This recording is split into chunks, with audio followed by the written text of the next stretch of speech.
한 사업가 장로님이 계셨습니다. 비즈니스를 크게 하고 또 날마다 회사에서 있는 시간이 참 많다 보니까 교회를 때로는 등한시 할 때가 있었는데 비즈니스가 너무 잘 되다 보니 좀 과로한 탓이었는지 어느 날 쓰러지게 되셨고 병원에 입원하게 됐습니다. 걱정된 목사님께서 또 신방팀과 함께 가서 또 예배도 드리고 또 기도하고 또 기도를 마치고 눈을 떴더니 한눈에 봐도 병원에서 높아 보이는 의사 선생님이 여러 의사들을 젊은 의사들을 거느리고 오셔서 이 장로님을 또 진료도 하시고 또 이 장로님의 그 환자 기록인 차트를 보시다가 갑자기 얼굴이 창백해지는 것이었습니다. 그래서 담당 간호사를 찾더니 큰 소리로 외칩니다. 당장 장의사를 불러요라고 그렇게 외치는 거였습니다. 장로님께서 불안한 기색으로 안색이 안 좋아지더니 갑자기 목사님에게 이실직고하기 시작합니다. 자신의 교회 생활 가운데 잘못했던 점을 얘기하고 또 당회에서 큰 소리치고 또 과시했던 것 용서해달라고 하시더니 그동안 하나님께 작정하고 헌금한 것도 있었고 건축 헌금도 한다고 하지만 작정한 만큼 드리지 못했다고 하면서 목사님 죄송해요, 이제라도 하나님께 드립니다 라고 하면서 체크를 꺼내 숫자 하나를 쓰고 한참을 동그라미를 연속 치더니 거액의 현금을 목사님께 드리더라 합니다. 목사님은 큰 감동을 또 받았는데 장의사를 불러러 갔던 담당 간호사가 한 젊은 의사와 함께 헐레벌떡 다시 병실로 들어오기 시작하는데 이 높아 보이는 의사가 그 젊은 의사에게 소리를 치더랍니다. 닥터장 정신 못 차려? 이 환자의 차트가 바뀌었어. 이 환자 지금 호흡도 맥박도 정상이고 심장도 이제 다 나서서 입원할 필요가 없으니 당장 퇴원시켜 라고 소리를 치더랍니다. 그때서야 장의사가 장씨성을 가진 의사라는 것을 알고 이 장로님이 나가려는 목사님을 붙들더니 목사님 좀 전에 드렸던 체크 좀 다시 주시죠. 제가 고칠 것이 있습니다 라고 하면서 동그라미 몇 개를 지우더랍니다. 때로는 우리가 죽음 앞에 우리 자신을 생각해 본다면 그것이 옳은 결정일 수 있고 또 정직한 결정일 수가 있을 것을 생각해 봤습니다. 사람들은 죽음 앞에 정직해지고 정신을 차리게 되는데 시간이 지나면 언제 그랬냐는 듯이 내가 죽을 사람이라는 것을 까마득하게 잊어버리고 이 세상 가운데 그 눈앞에 있는 당면한 과제에 쫓다가 참으로 허망하게 인생을 마치는 많은 사람들을 보게 됩니다. 그러므로 오늘 우리는 참된 지혜를 가르치는 오늘 본문을 통해서 좀 우리 인생의 마지막 부분과 나의 죽음을 좀 깊이 좀 생각하는 시간을 좀 가졌으면 하는 것입니다. 자, 그렇다면 죽음을 깊이 생각해 볼 때 본문이 가르치는 우리 첫 번째 교훈이 있다면 그것은 지혜자가 미련한 자보다는 낫지만 죽는 것은 동일하니 그 또한 헛되도다라고 하는 것입니다. 세상을 살다 보면 지혜 있는 사람이 미련한 사람보다 정말 낫죠. 가진 사람이 없는 사람보다 낫고 배운 사람이 못 배운 사람보다는 좀 좋다라는 생각을 가질 때가 많이 있습니다. 그런데 그것도 모두가 같이 죽는다고 생각하면 허망할 수밖에 없는 거 아니겠습니까? 오늘 솔로몬도 자신의 지혜가 정말 다른 사람보다 뛰어난 것은 알았고 그 지혜가 인생에 그리고 나라를 통치하는 일에 유익한 것은 알았지만 그러나 그 지혜에는 한계가 있다는 것을 깨닫고 탄식을 하며 12절엔 이렇게 말합니다. 내가 돌이켜 지혜와 망령됨과 어리석음을 보았나니 왕의 뒤에 오는 자는 무슨 일을 행할까? 이미 행한 지 오래전의 일일 뿐이로다 라고 한탄을 합니다. 솔로몬은 지혜로 정말 세상을 다스리고 나라를 다스린 것처럼 생각했지만 지나고 보니 자기도 이렇게 후회되는데 자기 뒤를 이어 아들이 왕이 되어도 똑같이 자기처럼 그런 시행착오를 하고 반복하다가 자기처럼 후회할 것을 생각하니 그것 또한 걱정이 되어 이 말을 하고 있었던 것입니다. 그러면서 13절에 내가 보니 지혜가 우매보다 뛰어남이 빛이 어둠보다 뛰어난 것 같도다라고 말합니다.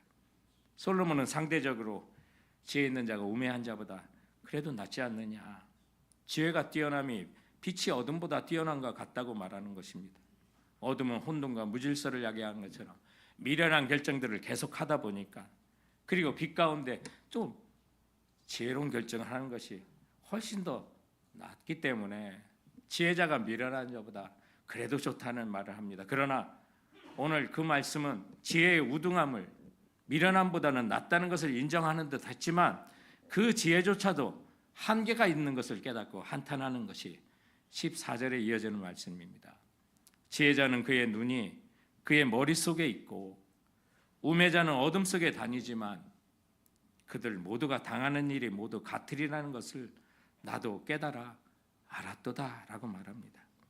지혜자의 눈이 머릿속에 있다는 것은 그래도 영안이 열릴 수도 있는 거고 안목이 열릴 수도 있고 그러다 보니 지혜로운 결정을 하는 거지만, 우매자는 어둠에 다니다 보니까 세상 보는 안목이 없어서 그 결정마다 정말 미련한 것들을 행하게 하는 일이 많이 있는 것을 보는데, 그렇다고 지혜 있는 자가 안 죽는 거 아니지 않느냐. 지혜 있다고 해도 우매한 사람들하고 그 죽는 건 다 똑같지 않느냐. 그래서 솔로몬이 볼 때 지혜자나 미련한 자나 공통점이 있다는 거예요. 그 당하는 일이 일반이라. 그 일반이 뭐예요? 공통적으로 모든 사람이 당하는 일반적인 일, 그게 바로 죽더라 하는 거예요. 여러분, 우리가 이 세상을 어떤 사람으로 사나, 어떤 직분으로 사나, 직장에서 어떤 직책을 갖고 사나, 그러나 그 모든 결과, 그리고 마지막은 일반이라. 다 죽더라. 그 사실 앞에 여러분 마음은 어떻습니까? 오늘 15절에 보니까 내가 내 마음속으로 이르기를 우매자가 당한 것을 나도 당하리니 내게 지혜 있다 한들 내게 무슨 유익이 있으리요 하였도다. 이에 내가 내 마음속으로 이르기를 이것도 헛되도다 하였도다. 우리는 지금 몇 주간 세상에 헛된 일이 참 많구나. 세상에 무익한 것이 많구나. 바람을 잡으려는 것이 이토록 많구나. 그것이 내 인생이구나 하는 걸 지금 살펴보고 있는 거예요. 그것이 해 아래 헤벨이라고 하는 허무한 삶이구나 라는 사실을 깨닫는데, 오늘 솔로몬은 사람은 반드시 죽더라. 우리가 구체적으로 죽는 그 날짜를 모를 뿐이지 모든 사람이 이미 정해진 죽음이라는 종착점을 향해 달려가고 있다는 거예요. 그것을 생각하니 자신이 가진 그 지혜조차도 헛되도다라고 지금 한탄을 하고 있는 것입니다. 성도 여러분, 솔로몬은 비록 세상에서 성취한 건 많고 지혜로웠다 하나 자신을 위한 영적인 준비가 안 돼 있던 거예요. 해 아래의 삶에서 충실했고 해 아래의 삶에 많은 것을 성공적으로 성취를 위해서 달려갔지만 결국 그에게는 해 위의 삶, 우리가 그토록 사모하는 올람이라고 하는 영원한 삶에 대한 준비가 하나도 되어 있지 못했던 거예요. 그래서 세상의 지혜만 갖고 살았다 하는데, 이거 죽음 앞에 생각해 보니까 이거 정말 헛되구나 라는 것을 생각하고 후회를 하고 있는 거예요. 그러나 솔로몬 처음부터 그랬던 사람이 아니에요. 겸손했던 사람이고 하나님을 향해서 제사를 3000번이나 정말로 성실하게 했던 그런 사람이에요. 열왕기상 11장 3절에 보면 언제 그가 그의 마음이 바뀌었는지를 보여주는데, 왕은 후궁이 700명이요 첩이 300명이라 그의 여인들이 왕의 마음을 돌아서게 하였더라라고. 그가 처음에는 경건했고 겸손했고 기도 후에 하나님부터 응답을 받아 내가 너한테 뭘 줄까? 라고 했을 때 백성 다스리기 위해서 지혜 주세요 라고 했던 그런 겸손한 왕이었어요. 그런데 어느덧 자신을 위해 궁궐을 짓고 포도원을 짓고 그리고 수목과 수많은 곳을 정말 화려하게 살라고 그 무리 없는 예루살렘에 연못까지 지어놓고 정말 호랑방탕하게 살다 보니 해 아래에서의 그 모든 삶이 어느 순간에 헛되구나 라는 사실을 깨닫고 죽음까지도 생각하니 그 마음의 답답함이, 그 마음의 불안함이 오늘 이런 한탄을 하고 있는 것입니다. 사랑하는 성도 여러분, 의인은 오직 믿음으로 산다고 하지 않았습니까? 우리의 지혜는 오직 믿음과 함께 있어야만 하는 것을 믿으시기 바랍니다. 믿음 없는 지혜는 세상에 아무리 명예를 얻고 부를 얻고 성공을 얻었다 하더라도 오늘 솔로몬이 후회하는 것처럼 동일한 후회를 하게 되는 것을 믿으셔야만 하는 것입니다. 그러므로 이 시간 주께서 주시는 이 본문의 말씀 앞에 정직한 영으로 나의 죽음과 최후를 깊이 생각할 수 있는 지혜로운 성도들이 되시길 주님의 이름으로 축원드립니다. 그렇다면 오늘 본문이 가르치는 죽음을 깊이 생각하는 사람에게 우리는 어떤 삶을 살도록 안내할까요? 그것은 죽음 앞에 최후 성공은 없어도 최후 승리는 있다는 사실 기억하시기 바랍니다. 우리가 사모하고 살아가야 할 것은 해 아래의 헛된 삶이 아니라 해 위의 영원한 삶을 오늘 지혜서는 전도서는 우리들에게 가르쳐주고 있는 것입니다. 그것은 다른 것이 아닙니다. 승리하신 예수 그리스도와 함께 세상에서 승리하는 믿음으로 살아가야만 하는 것입니다. 예수님께서 요한복음 16장 33절에 이것을 너에게 이르노니 너희로 내 안에서 평안을 누리게 하려 함이라. 세상에서는 너희가 환난을 당하나 담대하라. 내가 세상을 이겼노라 라고 주님 말씀하셨습니다. 우리가 죽음을 생각하고 수많은 고난이 내 앞에 있다 하더라도 주님께서 자신 안에 있는 평안을 우리에게도 주기를 원하셔서 이 말씀을 하신 것입니다. 너희가 이 세상에서 고난도 당하고 환난을 당할 수 있지만 내가 세상을 이겼노라라고 말씀하고 있는 것입니다. 죽음의 허물을 극복하기 위한 것은 죽음에서 부활하시고 모든 믿는 자의 부활의 첫 열매 되신 예수 그리스도의 소망을 두고 그분을 믿는 삶을 살 것을 성경은 우리에게 권하고 있는 것입니다. 우리 구원을 위한 모든 예언된 말씀을 주님께서 다 이루시고 십자가에 죽기까지 하시며 내가 다 이뤘다 하며 나를 위한 구원과 영원한 하늘나라에 대한 모든 삶을 위한 준비를 다 해주신 것입니다. 그러므로 주님 안에 거하는 자는 주님이 승리한 것처럼 우리도 승리하게 되는 것입니다. 우리가 말씀 가운데 암송하는 로마서 6장에 그 사실을 알려주는 거예요. 우리가 또한 믿는 자로 세상 가운데 공포하고 살아가는 침례라는 게 바로 그런 거예요. 내가 그리스도와 함께 옛사람은 죽고 그리스도와 함께 새 사람이 의에 대해서 살겠습니다 하고 일어나는 것, 그리고 주님 안에 진정으로 믿는 사람은 그와 함께 죽었음을 믿을진데 또한 그와 함께 살 줄로 믿노라. 주님께서 죽은 자 가운데서 살리심을 받은 것처럼, 그리고 다시 죽지 아니하신 것처럼 사망이 다시 그 사실을 믿는 자에게, 주 예수 그리스도를 믿는 자에게 주장하지 못하는 것을 믿어야 하는 걸 우리에게 말씀하고 있는 것입니다. 그러므로 이 사실을 믿고 예수 그리스도를 굳게 믿는 자는 예수님의 승리와 함께 우리도 그 죽음 앞에 승리하게 되는 것을 믿으시기 바랍니다. 우리가 그 사실을 가지고 살아야만 할 때 이 세상에 그렇게 성공, 부와 명예 그다지 부럽지가 않은 겁니다. 성경의 찬송을 우리가 부를 때 찬송가를 보면 최후 성공 얻기까지 이런 가사는 없습니다. 그러나 최후 승리 얻기까지라는 그 가사가 있잖아요. 예수님이 스스로 세상에서 성공했다고 말씀도 안 하셨어요. 내가 세상에서 이겼다고, 승리했다고 그렇게 말씀을 하신 겁니다. 솔로몬을 보면 그야말로 성공의 아이콘입니다. 그런데 그런 삶을 살았던 그가 지금 헛되다고 그렇게 고백하는 거예요. 우리가 주 안에 승리하는 것은 나라와 열방과 방언에서 모든 사람이 함께 승리할 수 있는 거예요. 그런데 성공은요, 모든 사람이 함께 성공할 수가 없는 거예요. 나만 어떻게 그렇게 성공할 수 있습니까? 성공하기에 남을 밟고 올라가는 이 세상을 보십시오.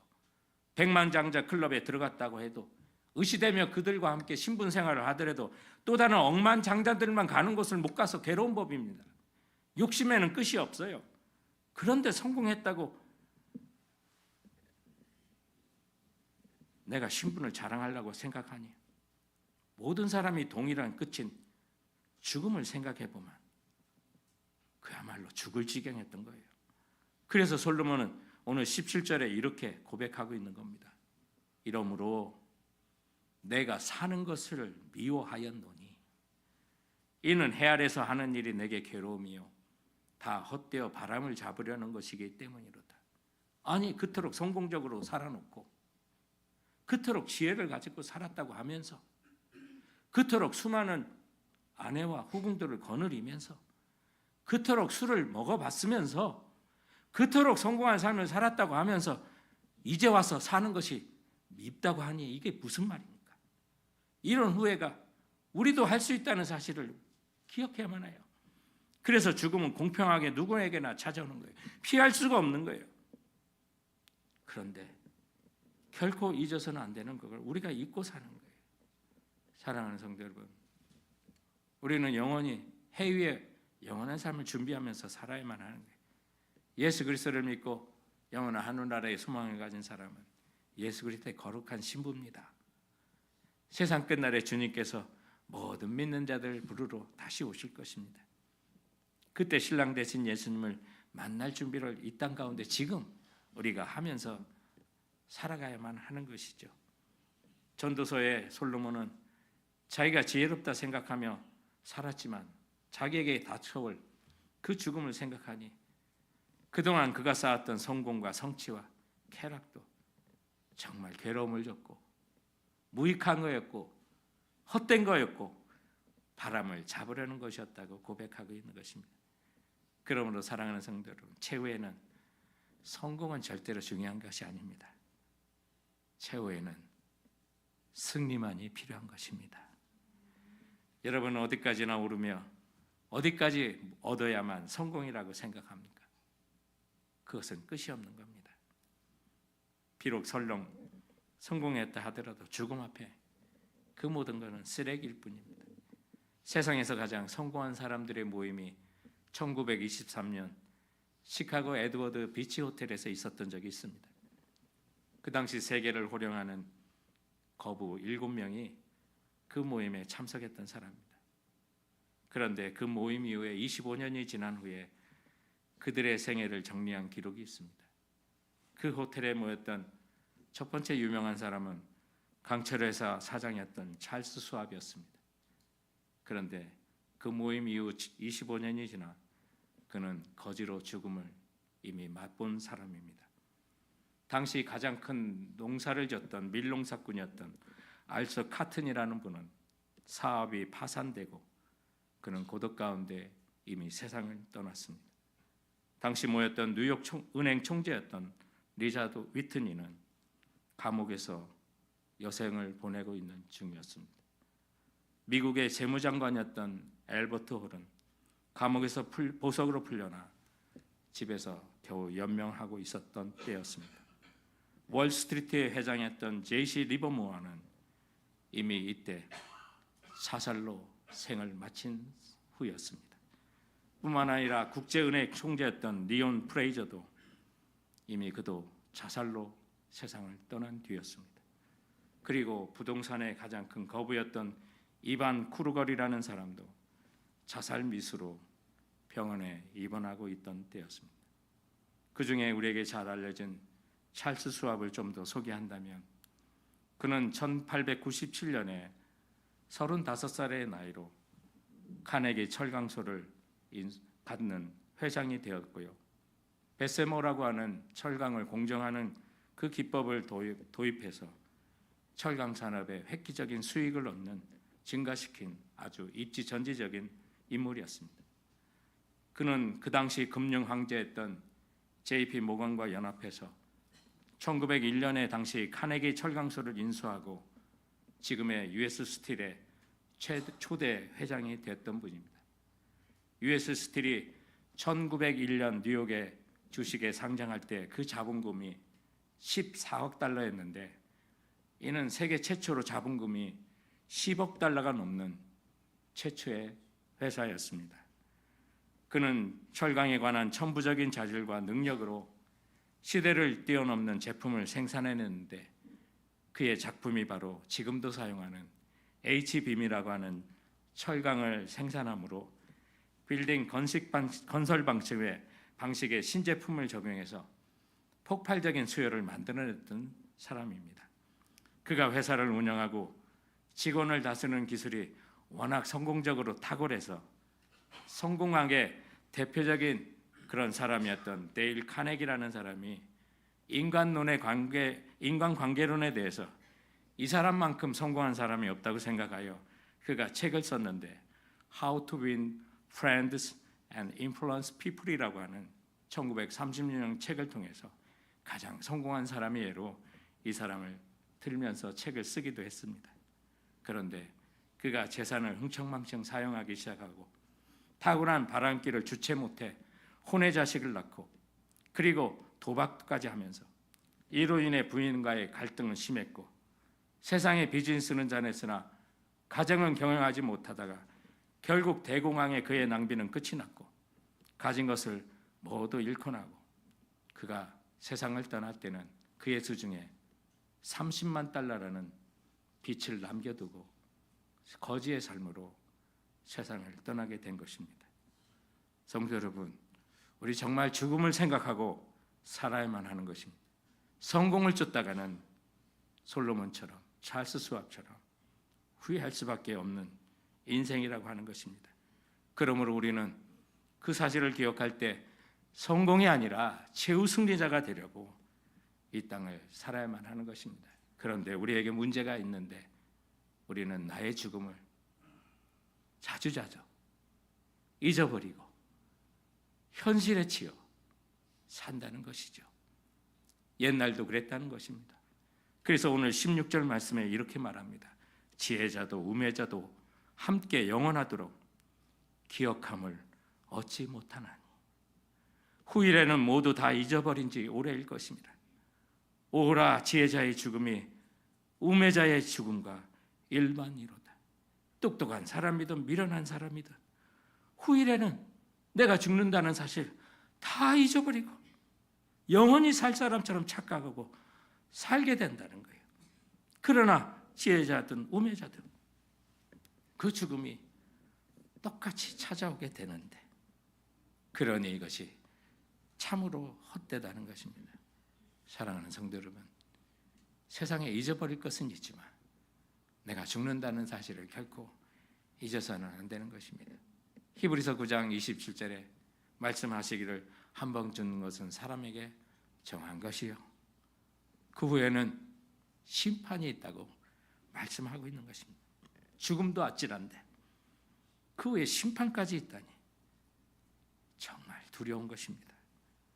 사랑하는 성도 여러분, 우리 죽음을 좀 깊이 생각했으면 합니다.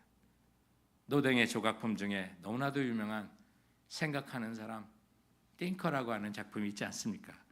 턱을 괴고 있는, 그래서 고민하고 있는 그 사람이요. 무엇을 생각하고 있나? 제가 어렸을 때는 잘 알지 못해서 그 생각하는 사람은 내 속옷 어디 갔나? 라고 착각하며 산다고 그렇게 장난을 쳤던 것도 기억납니다.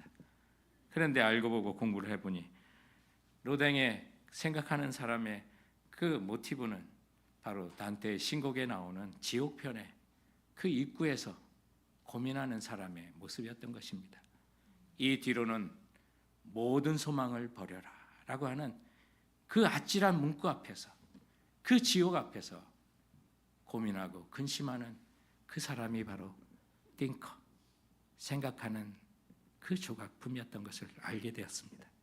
사랑하는 성도 여러분, 우리가 죽음과 심판 앞에 좀 심각하게 깊게 생각하며 이 땅을 살았으면 하는 것입니다. 지난 2주 전에 마친 성경의 땅 순례인 노마도 보아야 하리라 여정에서 우리에게는 하나의 웃지 못한 해프닝이 하나 있었습니다. 처음 도착하는 목적지였던 몰타 국제공항에서 여권을 비행기에 두고 내려 입국할 수 없게 되는 분이 계셨습니다. 그는 사정을 하고 몰타에 대사관에도 가서라도 어떻게 해보려고 하는데 결코 들어갈 수 없으니 너는 이곳에서 돌아가야 한다는 그런 명령을 받고 많은 팀원들과 함께 멘붕이 왔던 적이 있습니다. 그런데 결국에서는 그것을 찾게 되었죠. 그분의 가족의 간증에는 이런 간증을 냈습니다.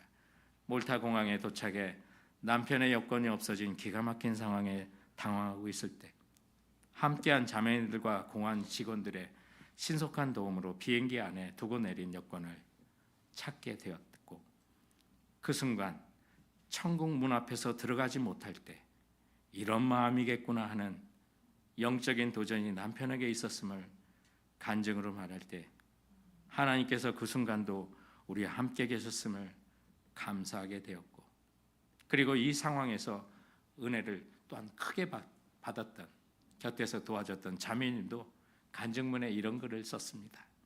한 성도님께서 여권을 잠시 분실하셨을 때 저는 성도님의 부인이신 자매님이 아무 말 없이 조용히 상황에 함께 하시는 모습에 은혜를 받았습니다. 내가 무엇을 해서가 아니라 주님이 알아서 해줄 것이라는 그 믿음, 어떤 상황에서 우리가 최선을 다했을 때 그 다음에는 우리가 할 수 있는 일이 없고 모든 것은 하나님의 몫인 것을, 그런 간증이 있었습니다. 사랑하는 성도 여러분, 우리가 죽고 난 이후에 우리는 더 이상 할 수 없는 일이 있을 것입니다.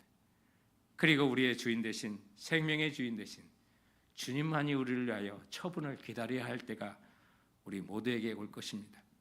그때 천국 앞에서 들어가지 못하고 돌아선다면 정말 그것은 낭패되는 일이 될 것입니다. 그러므로 지금 우리가 죽음의 순간을 깊이 생각하고 그날에 주님의 나라에 입성할 것을 준비하면서 이 세상에 세상 사람들이 살아가는 그토록 쫓아가는 성공이 아니라 최후 승리를 위하여 달려가는 우리 성도들이 되기를 주님의 이름으로 간절히 축원을 드립니다. 예수님께서 솔로몬과 비교하여 말씀하신 것이 하나 있었습니다. 마태복음 6장 29절에 보면 그러나 내가 너에게 말하노니 솔로몬의 모든 영광으로도 입은 것이 이 꽃 하나만도 갖지 못하였도다라고 하셨습니다. 성도 여러분, 이게 무슨 말인지 아십니까? 솔로몬처럼 기회를 많이 받은 사람이 누가 있겠습니까? 솔로몬처럼 돈을 많이 받은 사람이 누가 있겠습니까? 솔로몬처럼 권력을 많이 받은 사람이 누가 있겠습니까? 그러나 그 모든 영광을 주고도 주님께서 받으셨던 것이 저기에 있는 들꽃 하나만도 못하였다고 주님 말씀하셨습니다. 그럼 그에게 주었던 모든 기회, 모든 재물, 모든 시간, 모든 능력, 누가 영광을 받은 겁니까? 자기가 홀로 받은 겁니다. 하나님께는 드리지 못한 겁니다. 그러나 이름 없이 피어있는 저 들꽃이라도 사람을 보라고, 그리고 하늘을 향해 하나님 보시라고 자기에게 주어진 그 임무를 최선을 다하며 주님께 영광을 돌렸던 그 꽃, 솔로몬의 영광도 이 꽃만 못하다고 주님 말씀하신 것을 기억하십시오. 그러므로 세상에 성공하지 않아도 됩니다. 내 직책이 하찮아도 됩니다. 그러나 주님께서 나를 심어 놓으신 것, 나를 일하라고 한 그 직장에서 내게 주신 그 사명에 따라 주님 영광 받으시는 그 삶을 위하여 달려가신다면 여러분은 최후 승리자가 되어 주님 오시는 그날에 영원한 하늘나라에 입성하게 되고 영광의 면류관, 의의 면류관 모두가 받는 우리 성도들이 되시길 주님의 이름으로 축원드립니다. 기도하시겠습니다. 조용히 눈